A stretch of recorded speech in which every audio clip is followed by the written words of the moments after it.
ہر اس چیز کو توڑ دو جس کو انسان نے بنایا ہے، لیکن انسان کا دل کبھی مت توڑنا جس کو اللہ نے بنایا ہے۔ دوسروں کو معاف کر دیں، اس لیے نہیں کہ وہ معافی کے مستحق ہیں، بلکہ اس لیے کہ آپ ذہنی سکون کے مستحق ہیں۔ زندگی میں خود کو کبھی کسی کا عادی مت بنانا، کیونکہ انسان بہت خود غرض ہے۔ جب آپ کو پسند کرتا ہے تو آپ کی برائی بھول جاتا ہے، اور جب آپ سے نفرت کرتا ہے تو آپ کی اچھائی بھول جاتا ہے۔ تعلق میں دوسرے سے اپنے جیسا ہونے کی توقع مت رکھو، کیونکہ تم کسی کا سیدھا ہاتھ اپنے سیدھے ہاتھ میں نہیں پکڑ سکتے۔ اگر آپ لومڑی سے دین سیکھیں گے تو دھیرے دھیرے آپ یہ ماننے لگیں گے کہ مرغیاں چوری کرنا ایک نیکی ہے۔ یورپ کی مسلمان عورت باپردہ رہنے کے لیے لڑ رہی ہے۔ مسلمان ممالک کی عورت حیا کی چادر پھینکنے کے لیے لڑ رہی ہے۔ جو اللہ کو وکیل بنا لیتے ہیں وہ مقدمے جیت جایا کرتے ہیں۔ رسول اللہ صلی اللہ علیہ وسلم نے فرمایا، اگر تم اپنے وارثوں کو اپنے پیچھے مالدار چھوڑ جاؤ تو یہ اس سے بہتر ہے کہ تم انہیں محتاج چھوڑو کہ وہ لوگوں کے سامنے ہاتھ پھیلاتے پھریں۔ سونا بازار کی گراوٹ سے نہیں ڈرتا، اس کی قدر ذاتی ہے۔ یہی حال کردار کا بھی ہے۔ بہترین وقت وہ ہے جو اللہ کی بندگی اور عبادت میں گزرے۔ جس شخص کے پاس اللہ کے لیے وقت نہ ہو تو موت اس کے لیے زندگی سے بہتر ہے۔ گلاب کا کوئی بھی نام رکھ لو مگر پہچان خوشبو سے ہوتی ہے۔ انسان کسی بھی رنگ روپ یا ذات کا ہو مگر پہچان اخلاق سے ہی ہوتی ہے۔ امام جعفر صادق علیہ السلام نے فرمایا کہ حضرت لقمان نے اپنے فرزند کو نصیحت کرتے ہوئے فرمایا، حاسد کی 3 علامتیں ہیں۔ پس پشت لوگوں کی غیبت کرتا ہے، ان کے سامنے چاپلوسی کرتا ہے اور دوسروں کی مصیبت پر خوش ہوتا ہے۔ اندرونی غم باہر کی جوانی کھا جاتے ہیں اور لوگ بس پوچھنے آتے ہیں کہ چہرے کی وہ رونق کہاں چلی گئی، لیکن چہرہ پڑھتے نہیں کہ اندرونی غم انسان کو کھا رہے ہیں، جو اس انسان کے اندر دبے پڑے ہیں، جس کا کسی سے بھی ذکر وہ نہیں کر پاتا۔ حضرت علی رضی اللہ تعالیٰ عنہ نے فرمایا، اپنی خوشیوں کی حفاظت کرو، سب کو سب کچھ مت بتاؤ۔ نظر سچ میں ہوتی ہے اور یہ بہت بری ہوتی ہے۔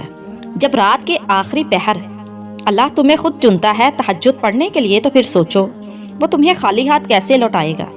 اس لیے جب بھی رات کے آخری پہر آنکھ کھلے تو اسے بے وجہ مت سمجھ لینا۔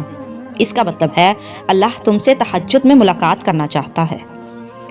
تم دنیا میں خود کو جتنا نامحرموں سے چھپاؤ گی، قبر میں خود کو اتنا حسین پاؤ گی۔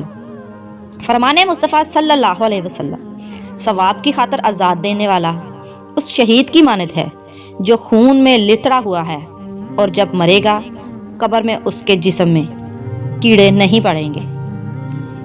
اللہ دیکھ رکھا ہے کہ آپ کتنی اذیت میں ہیں اور کتنی مشکل سے صبر کو قائم رکھا ہوا ہے۔ دیکھنا بہت جلد وہ آپ کو سکون سے نوازے گا اور آپ کے صبر کا پھل ضرور عطا کرے گا۔ رسول اللہ صلی اللہ علیہ وسلم نے فرمایا، جو شخص کسی کو بدنام کرنے کے لیے اس میں ایسی برائی بیان کرے جو اس میں نہ ہو تو اللہ تعالیٰ اسے دوزخ کی آگ میں قید رکھیں گے، یہاں تک کہ وہ اس برائی کو ثابت کر دے۔ وہ ثابت نہیں کر سکے گا۔ حضرت علی نے فرمایا، کپڑے، شکل اور زبان ہمیشہ جھوٹ بولتی ہیں، انسان کی اصلیت وقت آنے پر پتہ چلتی ہے۔ اللہ کے عشق میں ایک مقام وہ بھی آتا ہے کہ دعا تو دور کی بات ہے، انسان صرف سوچتا ہے اور اللہ عطا کر دیتا ہے۔ ماں کی دعا وقت تو کیا نصیب بھی بدل دیتی ہے۔ جب انسان تکلیف میں ہوتا ہے تو اسے بس اللہ اور ماں ہی یاد آتی ہیں۔ گھر میں والدین کی آواز بھی ایک نعمت ہوتی ہے۔ فجر اور تہجد خاموش نمازیں ہیں، ان میں بہائے گئے آنسوؤں کی پکار صرف اللہ دیکھتا اور سنتا ہے۔ تبھی تو ان میں مانگی گئی دعائیں اثر رکھتی ہیں، تبھی تو ادا کرنے کے بعد انسان کا دل سکون سے بھر جاتا ہے۔ اللہ اس دل کو کبھی اپنے کن سے محروم نہیں رکھتا جو ٹوٹ کر بھی وقت تہجد اللہ کو منانا نہیں چھوڑتا۔ نماز اگر محبت ہے تو تہجد اللہ سے عشق کا احساس ہے۔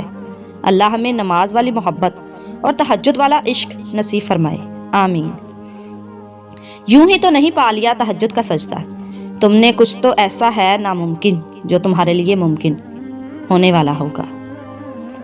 تو اگر درد رات بھر سونے نہیں دیتا تو جان لو کہ وہ منتظر ہے تمہارا، ابھی بھی اس کو انتظار ہے تمہاری دعاؤں کا۔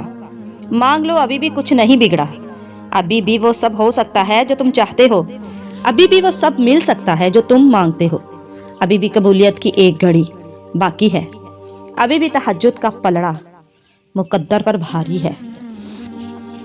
مسلسل ایک ہی دعا کو ہر نماز میں مانگنا کوئی اتفاق تو نہیں۔ یقین رکھو، اگر اللہ دل سے دعا کا خیال نہیں نکال رہا تو پھر اس دعا کا پورا ہونا تمہارے نصیب میں لکھا جا چکا ہے۔ تہجد ایک ایسی لاڈلی عبادت ہے جس کا بلاوا عرش سے آتا ہے، اور یہ بلاوا اس کے لیے آتا ہے جسے اللہ نے چنا ہوا ہوتا ہے، اور یہی اس کی خوش نصیبی ہے۔ اور جب انسان یہ عبادت کر رہا ہوتا ہے تو اللہ پاک اپنے اس بندے کو پیار سے دیکھتا ہے اور اپنے نیک بندوں کی اسی عبادت سے انہیں سکون بخشتا ہے اور ان کے تمام خواہشات پوری کرتا ہے جو وہ چاہتے ہیں۔ زندگی میں ہمیشہ اکیلے چلنا سیکھو، گر جاؤ پھر خود اٹھو، پھر گر جاؤ پھر خود اٹھو، لیکن کبھی بھی دوسروں کا سہارا نہ لو۔ جس دن اکیلے چلنا سیکھ لیا، سمجھو زندگی کی ہر بار تمہاری جیت ہوئی، سمجھو زندگی کی ہر ہار تمہاری جیت ہوئی، اور تم سے مضبوط انسان اس دنیا میں کوئی نہیں۔ اپنے بچوں کو بھی سکھاؤ، بچے جب تک گریں گے نہیں انہیں تکلیف کیسے محسوس ہوگی، وہ آپ کے بغیر اس ظالم دنیا کا مقابلہ کیسے کریں گے۔ وکفیٰ باللہ وکیلا، اور اللہ تعالیٰ ہی بہترین کارساز ہے۔ لوگوں کے ہاتھوں میں آپ کا نصیب نہیں ہوتا، وہ آپ کے مالک نہیں ہوتے، وہ آپ کے رازق نہیں ہوتے۔ انہوں نے آپ کو تخلیق نہیں کیا، سو انہیں اس بات کی اجازت ہی کیوں دی جائے کہ وہ آپ کے اندر مایوسی کا زہر بھر دیں، آپ سے آپ کے خواب چھین لیں، آپ کو اپنی نظروں میں بے وقت کر دیں۔ آپ نے صرف اللہ کو دیکھنا ہے، اللہ کو دیکھنا ہے، اللہ پر بھروسہ رکھنا ہے جس نے خود آپ سے آسانیوں کا وعدہ کیا ہے۔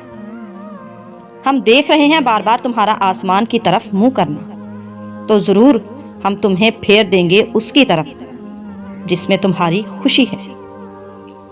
گھبراؤ نہیں، پریشان نہ ہو، نا امید نہ ہو، وہ تمہاری ہر صدا سن رہا ہے، تمہارے آنسو اس کے لیے بہت قیمتی ہیں، وہ بہت جلد تمہاری دعاؤں پہ کن فرمائے گا۔ یہ دیر فقط تمہارے صبر کا امتحان ہے۔ محبت اللہ سے شروع ہو جائے تو ملاقات کی تڑپ فجر سے شروع ہوتی ہے اور تہجد پر ختم۔ حضرت فاطمہ رضی اللہ تعالیٰ عنہ واحد عورت ہیں جن کا باپ نبیوں کا سردار، خاوند ولیوں کا سردار، بیٹے جنت کے شہزادوں کے سردار اور خود جنت کی عورتوں کی سردار ہیں۔ اداسی تو تمہارا امتحان ہوتی ہے، تم کب تک انتظار کرتے ہو؟ پھر تمہیں وہ سب واپس دے دیا جاتا ہے جس کے بارے میں اللہ سے التجا کیا کرتے تھے۔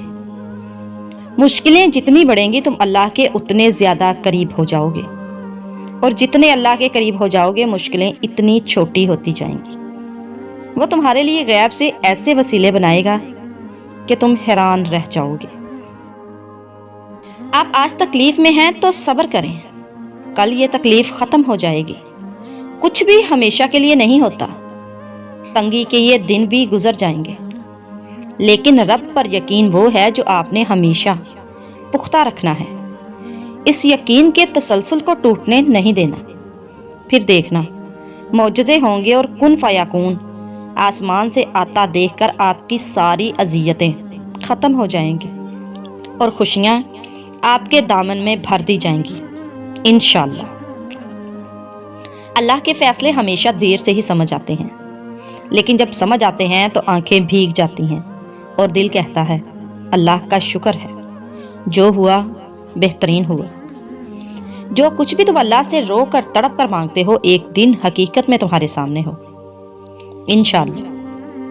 توکل کیا ہے، سارے راستے بند ہو گئے ہیں، اندھیرا ہو گیا ہے، آپ کو کوئی راستہ نہیں مل رہا، تو آپ کہتے ہیں میرا رب مجھ کو نکالے گا۔ حسبنا اللہ و نعم الوکیل جب آپ پکارتے ہیں دل سے تو اللہ نکال دے گا، کھول دے گا سارے کے سارے راستے، اور وہاں سے آپ کو عطا کرے گا جہاں سے آپ نے کبھی سوچا بھی نہیں ہوگا۔ دل کی نرمی ایک نعمت ہے، بات کرنے میں نرمی ایک نعمت ہے، خوبصورت زبان الفاظ ایک نعمت ہے، تم ہر لفظ بولنے سے پہلے 1000 بار سوچو، یہ بھی ایک نعمت ہے۔ یہ کہ تم کسی کے دل کو چاہو ذرا سا ہی صحیح، دل دکھانے والی بات کہنے سے بچو، یہ بھی ایک نعمت ہے۔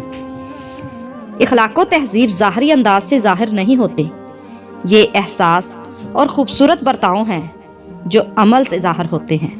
تم دوسروں کی فطرت اور جذبات کا خیال رکھو۔